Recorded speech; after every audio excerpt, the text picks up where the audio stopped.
અંકલેશ્વર નજીકથી ગેરકાયદેસર કોલસાનો મોટો જથ્થો ઝડપાયો, 5 આરોપીઓની અટકાયત. અંકલેશ્વર નજીકથી ગેરકાયદેસર કોલસાનો મોટો જથ્થો ઝડપાયો, 5 આરોપીઓની અટકાયત. ભરૂચ પોલીસ અધિક્ષક અક્ષયરાજ અને વડોદરા વિભાગના પોલીસ મહાનિરીક્ષક સંદીપસિંહના આદેશને પગલે પાનોલી પોલીસે એક મોટી સફળતા મેળવી છે. અંકલેશ્વરના નેશનલ હાઈવે નંબર 48ની બાજુમાં આવેલ કામધેનુ એસ્ટેટ 2માંથી ગેરકાયદેસર સંગ્રહ કરાયેલા ઇન્ડોનેશિયન ઇમ્પોર્ટેડ કોલસાનો વિશાળ જથ્થો ઝડપી પાડવામાં આવ્યો છે.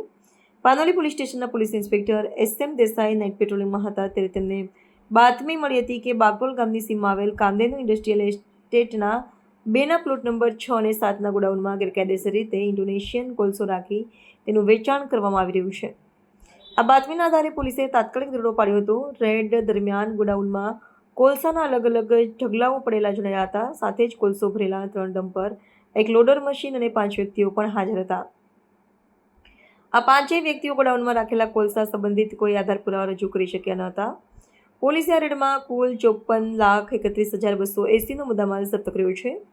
આ મુદ્દામાલમાં ગોડાઉનમાં પડેલો અંદાજે 95 ટન કોલસો, 3 ડમ્પરમાં ભરેલો 108.68 ટન કોલસો, 3 ડમ્પર વાહનો અને એક ઝોન ડિયર કંપનીનું લોડર મશીન સામેલ છે.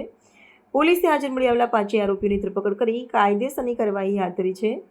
પકડાયેલા આરોપીઓમાં સમીર અલ્તાફ સૈયદ, આકાશ ગંગાદીન રાજપૂત, કવલજીત સિંહ, સુબેગ સિંઘ, કુલવેન્દ્ર સિંહ, જશવંત સિંહ અને સુગંધ કુમાર સુરેશ સિંહનો સમાવેશ થાય છે. આ સમગ્ર કામગીરી પાનોલી પોલીસ સ્ટેશનના પોલીસ અધિકારીઓ અને કર્મચારીઓની ટીમ દ્વારા સફળતાપૂર્વક કરવામાં આવી છે.